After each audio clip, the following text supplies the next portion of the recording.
Hello, everyone. My name is Rochelle, and I am the Home Garden Program Manager at Verde, and I'm going to be going over our April content for the Home Garden Workshop. A little overview of what we'll talk about today. We'll start with the introduction and review of March's topics. Then our health topic or nutrition topic is going to be about the health benefits of gardening.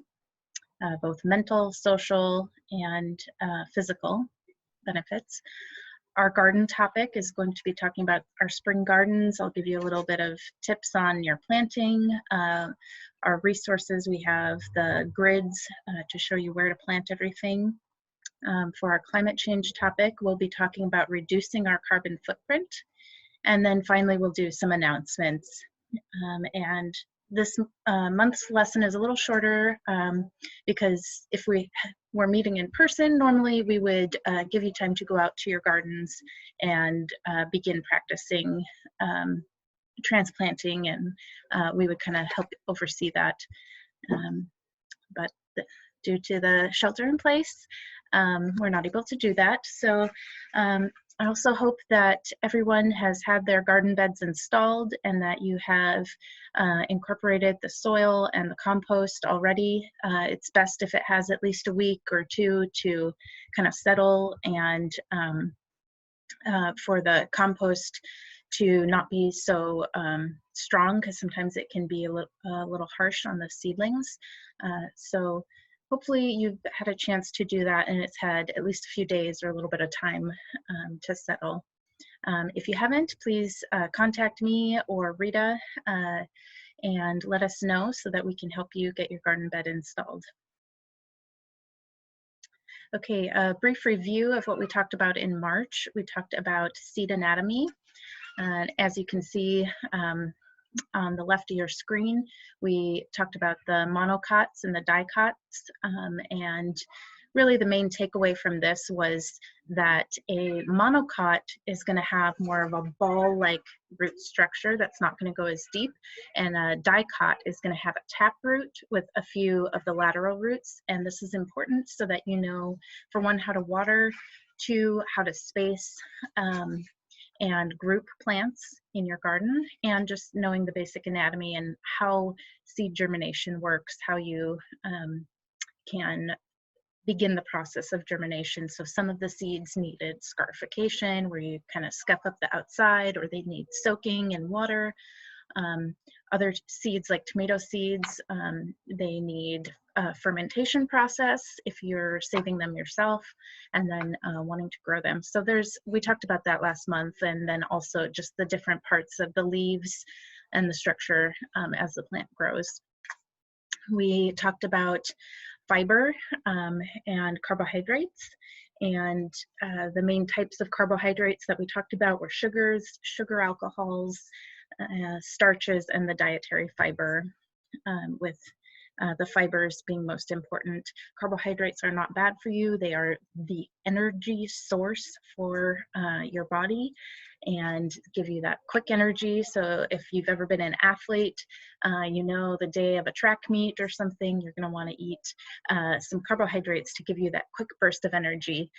Different types of foods like protein, that's going to give you like a slower release energy. And so the carbohydrates are for when, you know, you need that burst. So if you're going, before you go out into your garden, maybe having a piece of whole grain toast or an apple, that's going to give you some energy while you're out in the garden burning calories. So that was a little bit about what we talked about last month. And then as far as our climate change topic, we talked about kind of just this hierarchy of waste. So starting with reducing our consumption, you can see this up inverted triangle in the green, it says reduce. That's our most important. We want to stop buying, we want to stop contributing to mass consumption because it's affecting our planet, and we're really disconnected from the impact. But as far as landfills and pollution and global warming, it's having a huge impact. And so we need to really step up and limit our consumption. Below that is the reuse. So we're reusing things that we already have. Before we go out and buy something, we're looking around to see what can I repurpose, reuse. And so we talked about repurposing different containers to start your seedlings. March is a good time in the Bay Area to start seedlings indoors, and that way they'll be ready to be planted in your garden in April, which is kind of our recommended spring planting time when the temperatures have warmed up enough that they're not going to damage young seedlings. And so repurposing different things like that. Recycling is not your first option. So you want to reduce, you want to reuse, and then you want to recycle, because recycling still creates waste. And so it's not the preferred way of helping the planet and reducing our carbon footprint. So, and then at the bottom of that list is disposal if there's no other option. So, and then as far as purchasing, you can see on the triangle that's going upwards, what we want to do most is at the bottom, the widest part. So use what you have. Then we have borrow, swap, thrift, make, and buy. So that's kind of the order of what your priorities should be. Moving on to our health topic, I wanted to talk to you about the different benefits of gardening. There are cognitive benefits, so mental benefits, there are social benefits, and there are physical benefits to gardening. And while I was preparing for this lesson, I came across a number of studies that really emphasized how impactful growing your own food can be.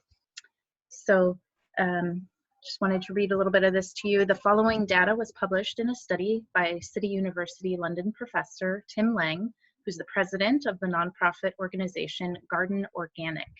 The study focused on discovering the benefits of community gardens and the activities of gardening and food growing. And if you are interested in those research studies, feel free to reach out and I can send you the information of where I found this. Did you know that numerous studies have proven that there are many physical, mental, and social benefits from regular gardening? So gardening regularly, on a regular basis. So here are some of those benefits for individuals and communities. So the physical benefits, I'll start with that. For one, in urban centers, it provides a place to rest. It provides higher levels of physical activity in older adults.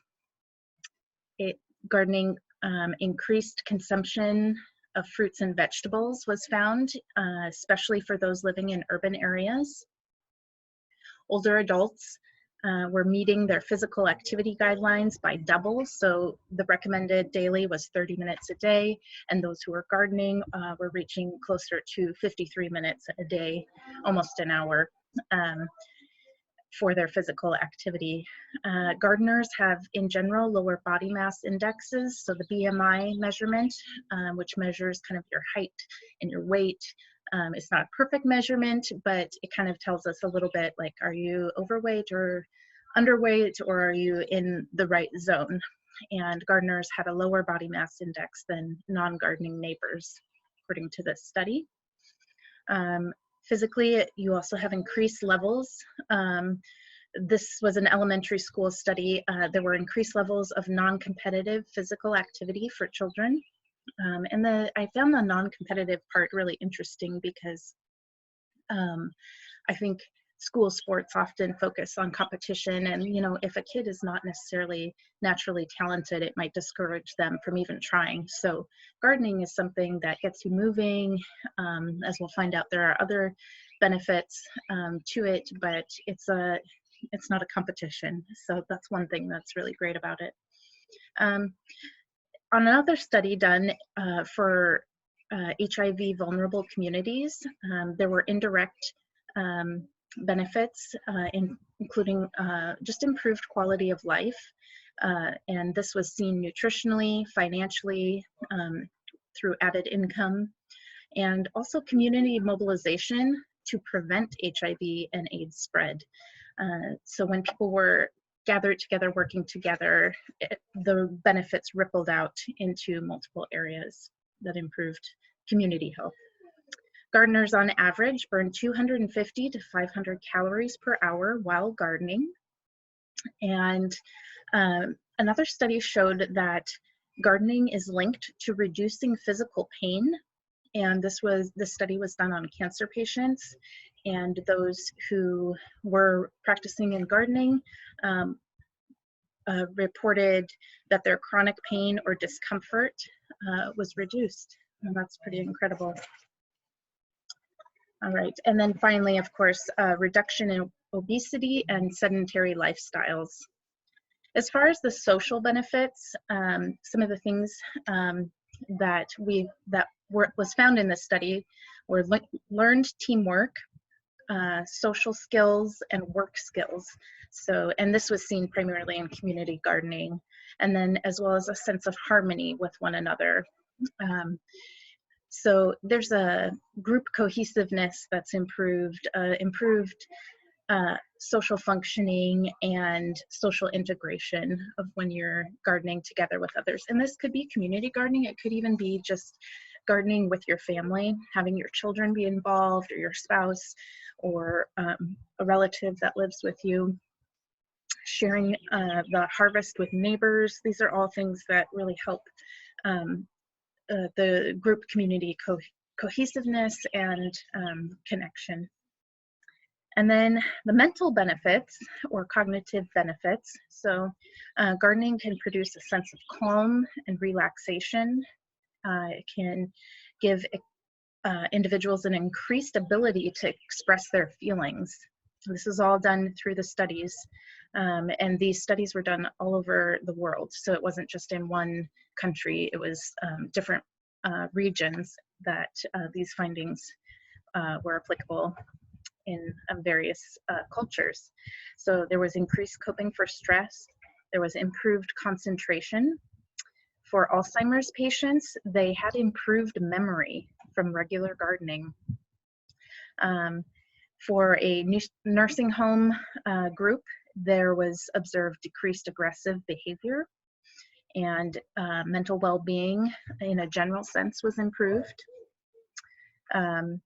For mental health patients, there was a reduction in self-harm, and elementary students showed more favorable attitudes towards eating vegetables than those who were not participating in the community garden. And I will say this is true for my own children, that when the vegetables that we have planted together, they are much more likely to eat and be interested in because they took part in the growing process. And so it's not just something they got, mom got at the store that, I'm forcing them to eat. It's something that they took care of and watched grow. And so there's a sense of curiosity to try it and to appreciate it. There's also improved, so there's a score test that doctors use called the Beck Depression score. So it's a diagnostic tool for measuring the symptoms of depression. And these scores were improved even after 3 months of regular gardening. They saw these scores improving. And finally, they also saw an increased sense of self-esteem. So gardening improves physical and mental health and increases social connections when done in a community gardening context, or familial gardens, or even a neighborhood garden. When combined with other social, physical, and mental and community interventions, gardening greatly increases health and resilience of communities, especially for those who are vulnerable. As we respond to the uncertainties in our world, gardening can not only provide healthy food, physical activity, and additional income if you're selling the surplus, but also a sense of calm and well-being. Valley Verde wants to empower our communities to achieve sustainable, healthy, and accessible food. Your participation strengthens not only your family's resilience and health, but also that of our community, as we are collectively less dependent on the industrial agricultural industry. We've noticed, I had a staff meeting today, and we talked about the increasing prices of food, and due to just what's happening globally and economically due to the coronavirus and the stay-at-home shelter in place. And so by growing our own food, we're really increasing our access. We are becoming self-sufficient, and that's really important in this uncertain time. And so especially with the anxiety that is created from all the stress and uncertainty of things going on, gardening can be a great stress relief.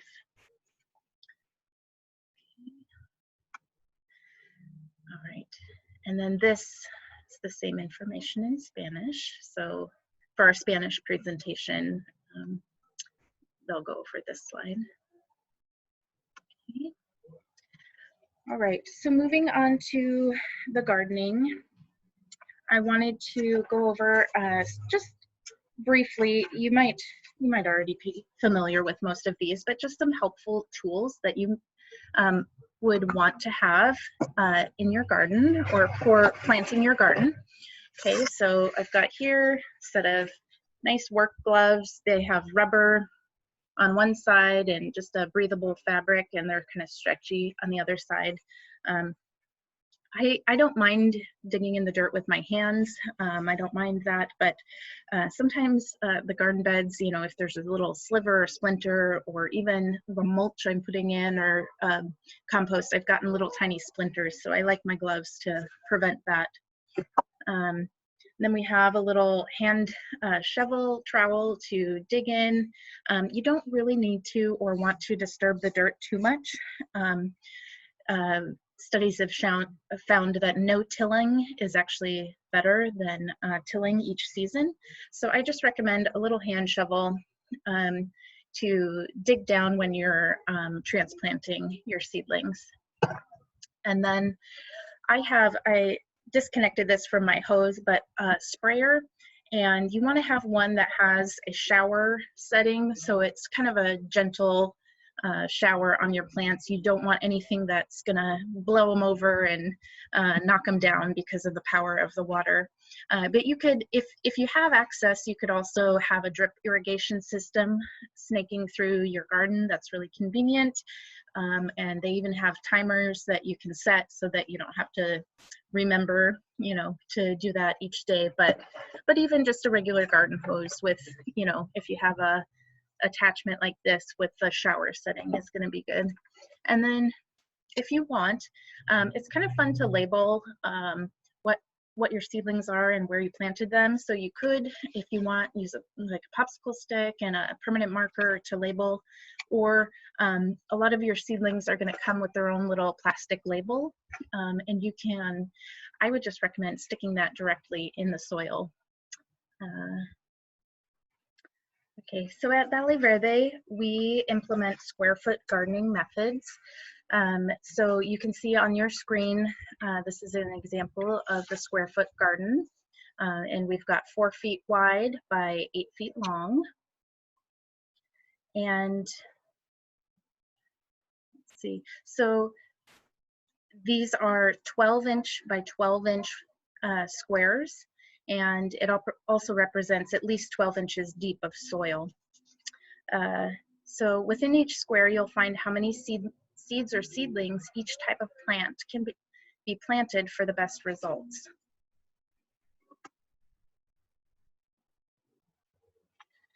Okay, so within each square, you're going to figure out how many seedlings need to be planted. So if you look, for example, at the carrot in square 1-1, you can see that it says times 16. So you could potentially plant 16 carrots in 1 square foot of garden space. Now, if you look up at the tomato in square, if you look at number 4 on the width and 1 on the length, so for our tomato, it says 1/4 of a square foot. So this tomato really wants 4 squares all to itself of space. And this is just the amount of space that the roots need to stretch out and for the best outcome for you to have a bountiful fruit harvest of tomatoes. and so that it won't compete with the other plants. So this is the grid that you'll follow, and there's one that is specific to each type of seeds that we grow for your site. So if you get the mainstream seedlings, you'll get a grid according to that. If you have the Hispanic or the Vietnamese seedlings, you will get the appropriate chart. And also we have the charts for the 4x8 size beds, as well as a 4x4, so that you can kind of know where to space and what to space together. You'll see some of these squares have a little green, a light green circle next to it, and that means it pairs well with whatever's directly next to it. If there was a red circle, it might mean either there's not enough space or that it's not a good pairing. I can see there's a little red by the cucumber, and I think that just means it might be a little tight on space, but if your cucumber can trail over your garden bed and reach out a little bit to the surrounding area, then that should be fine. So we recommend using like string and nails or some wooden dowels to outline your square foot garden guide. And this is really important to plan your garden in a similar layout as the grid provided. Like I said, certain plants grow well together and certain plants do not. So one easy way to do this is to start by dividing your garden bed in half, and then in half this way, and then in half again, and like keep dividing each side in halves. And that's just a real easy way to kind of eyeball your square foot. And then you can, if you have a ruler, just take it out and kind of check to make sure it's approximately 12 by 12 by 12 inches. So the order and placement of your seedlings matters as much as the amount of space you give them. Placing complementary plants close together is called companion planting, and companion plants will attract beneficial insects as well as avoid competing for the same nutrients in the soil. So that's another reason why we carefully plan these grids. It's not just a random design, it's so that they will have the best benefits and the best chance of doing really well in your garden.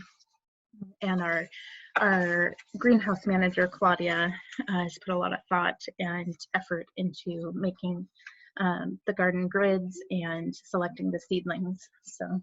But feel free to always offer us feedback if you have any trouble with the varieties or spacing or different issues. So each year, in addition to seedlings, we also provide seed packets, because some plants grow best when you directly seed them and you don't transplant them. They're not going to do well with transplanting. So some tips on how to sow your seeds. You're going to want to plant your seeds no deeper than 1 inch in the soil. The basic guideline for the depth is the width of the seed is also the depth that you plant it. So with that said, like a lettuce seed or a tomato seed is almost going to be planted on top of the soil with a very fine dusting on top. And so you just gently tap a little bit of soil on top of, say, your carrots or your lettuce seeds, because they're very tiny. But if you were planting like peas or beans, those are a little bigger, and so those could probably be placed like 1 inch below the surface of the dirt.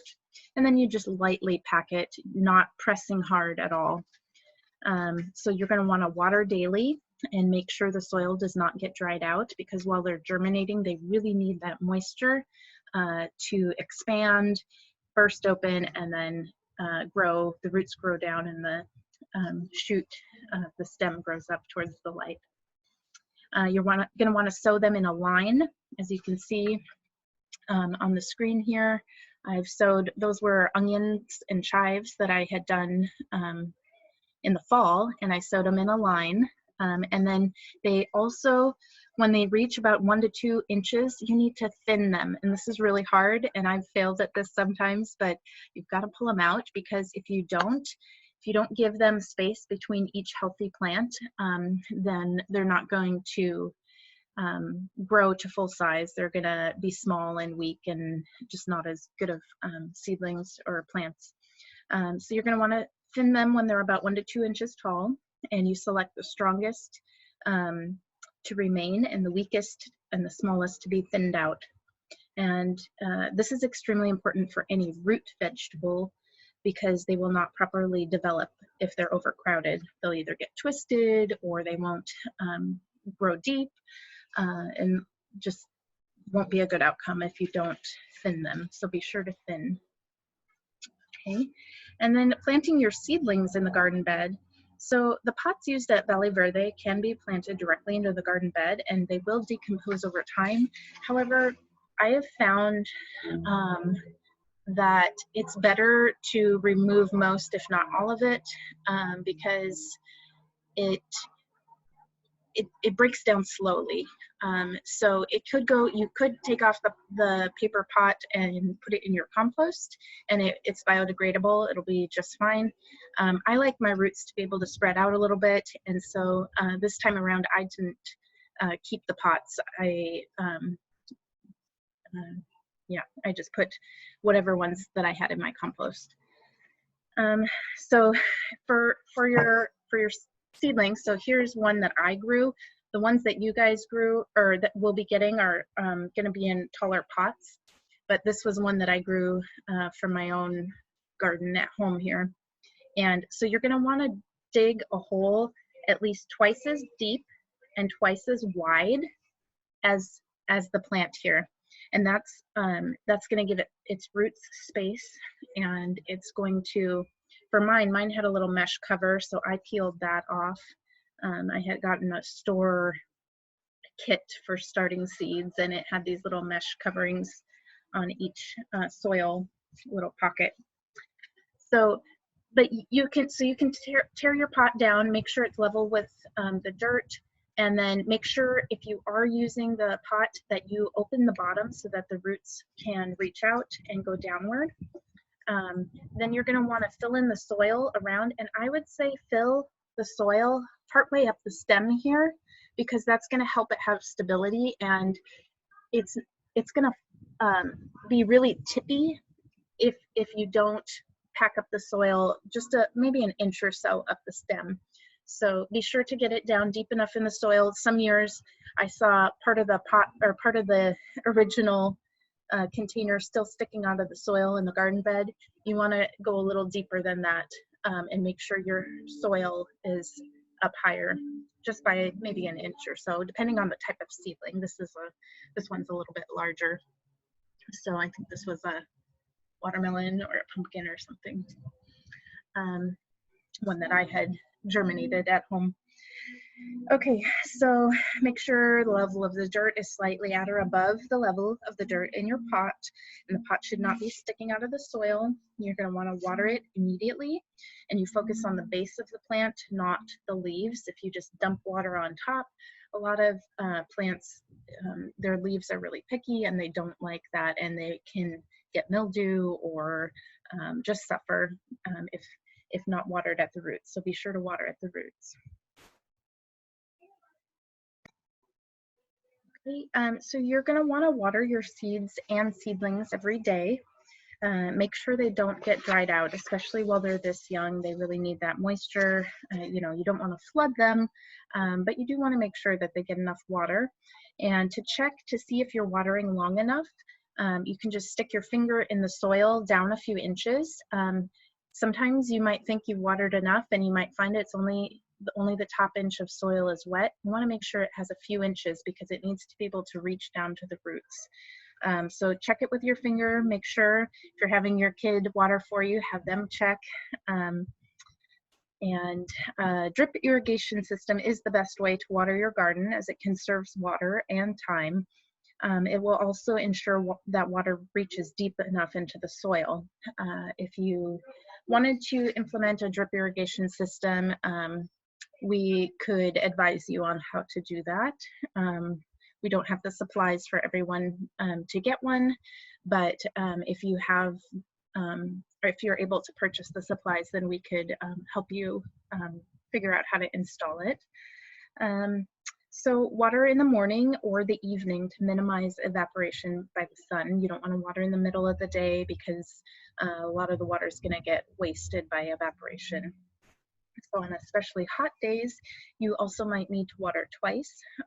This would probably be more into the June, July, August time when it gets really hot here in the Bay Area. So you might need to water twice when it's on those real, 90, 100-degree days. And then once the seedlings mature, they're not going to need to be watered as often, maybe a couple times a week, if it's a real deep, good saturation watering. If you don't water deep, if you just do like 15 minutes, then you're going to need to water every day or every other day because they really need that deep soak once they're a mature plant.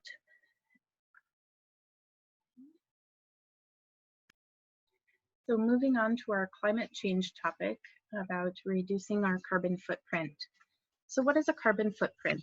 According to an article in the Mercury News about carbon emissions in the Bay Area, a carbon footprint is defined as the total amount of greenhouse gas emissions that come from transportation, energy use, and other sources. These gases trap heat in the atmosphere, causing global warming. As air temperatures rise, so do temperatures in the ocean, causing sea life to die, glaciers to melt, sea levels to rise, and more extreme weather. In addition, formerly lush ecosystems experience desertification over time. So that's the process of a ecosystem becoming a desert. In order to slow this process, we must take action to protect the global ecosystems. So take a look at the infographic regarding the specific impacts of climate change on the state of California. Read these impacts. So you can pause the video here and kind of zoom in on your screen if you're able to read. So some of the impacts that you can see on this chart are extreme heat, fires. We've had a lot more fires. Last year was a bad year for fires here. The glacial melt in the Sierra Nevadas has been bad, and if we don't have enough precipitation to replenish snow in the winter, or the reservoirs when it rains in the spring runoff, then that's an impact. And then the Monterey Bay has had ocean acidification. Okay, so sorry. So ocean acidification is a problem in the bay, and that causes marine life to die as the ocean temperatures increase. It really impacts the ocean ecosystems, and so these are just specific impacts for our community, for our beautiful state. And so it's something that we should really all be concerned about. You can see the footprint there on your right shows the various ways that we can reduce it. So reducing our waste, our transportation by taking our bike, by taking the city bus when we can, or the train. Those things are going to offset by being wise with our electricity use, the type of fuel we use for our car, or how often we use our gas-powered vehicles. All of these things can make a difference on the environment. And so I just encourage you to find one way this month to reduce your carbon footprint. Yeah, and we'll help take care of our beautiful state and ecosystem here in the Bay Area. So the study I mentioned earlier that was reported in the Mercury News also showed the top 2 ways to reduce our carbon footprint are by going electric for our transportation and our heat. Now, this said, while wealthy communities may be more able to purchase electric cars, they still may contribute more to the overall carbon footprint through their purchases. For example, the article states that the carbon carbon impact of a computer made in China but shipped to a student in the Berkeley, California, will assign the carbon emissions of that product to the Berkeley community, since the buyer created the demand for the product to be shipped overseas. So this shows that even communities without resources to go electric can have less carbon impact on those, or on the atmosphere, if they shop local. So that's one way that you, even if you don't, I don't have the resources to buy an electric car, but if you do, that's awesome. If not, there are other things that we can do to shop local and just create, you know, if we're not ordering something from another country, then it's reducing the emissions by transportation. And the same goes for our food as well. So growing your own food basically creates a zero waste carbon emission impact, because there's no transportation of the food. As we learned in January, the average food item from farm to plate in the grocery, you know, from farm to grocery store to our plates is about 1,500 miles. And so if you're growing your own food in your garden, you are eliminating 1,500 miles of driving or shipping, transportation, and that's a significant amount of carbon emissions that are being reduced. So I encourage you to really stick to your home gardens, to utilize them, to use the food that you get from them, and it's going to have really good impact on your family, on your health, physically, mentally, socially, as well as our planet ecosystem and reduced carbon footprints. So a few ways that you can reduce your carbon footprint in your community is to shop local, to walk, bike, carpool, use public transportation, as I mentioned, to organize outings to limit driving. So visit stores that are close together so that you're not traveling back and forth across town to get all your errands done, because you planned well and you can kind of hit stores that are close together before you make it further out. And just simple planning like that is going to help. As I mentioned, grow your own produce, swap and trade with neighbors. This could be your food, it could be goods, it could be supplies, or, you know, if you just have a small patch of grass and your neighbor has a lawnmower, maybe you can borrow it so that you don't have to go out and purchase one. In general, just consume less. Think of that TV show, Marie Kondo. What do you actually need, and what will you actually use? And then finally, eat a healthier diet with more homegrown and locally grown produce and less meat and dairy, as these industries produce huge amounts of waste and carbon gases and emissions. And I just saw an article saying that pork is going to, the prices are going to really soar because the demand or the supply is going to be really low. There was a factory in South Dakota that had to shut down. It was one of the main suppliers for pork, and that was due to almost half of the people having coronavirus at the factory.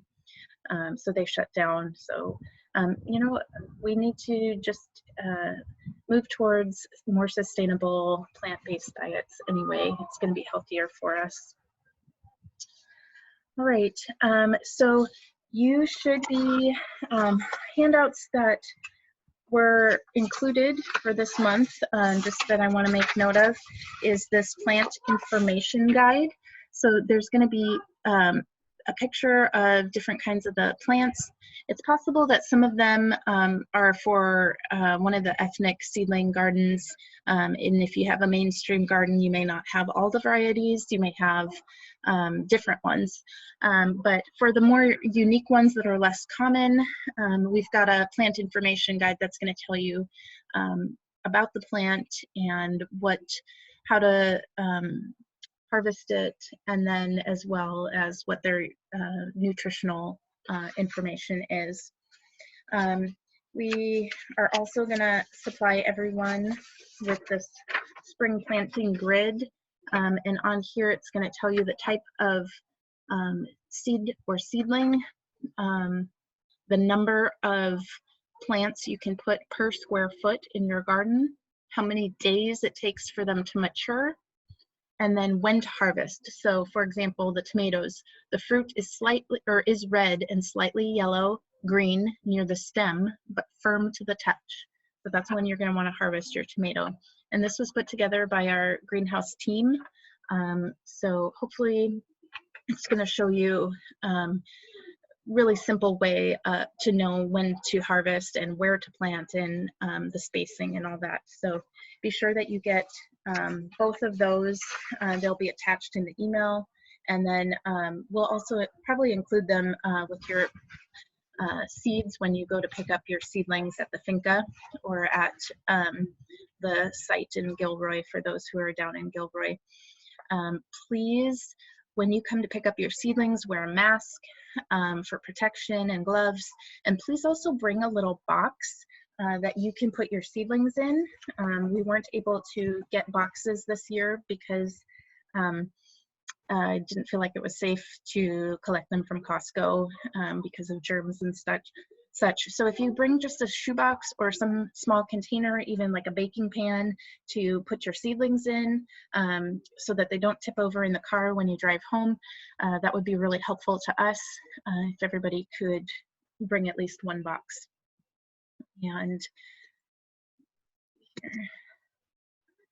okay, so we'll be sending out a link to schedule your pickup for the seedlings.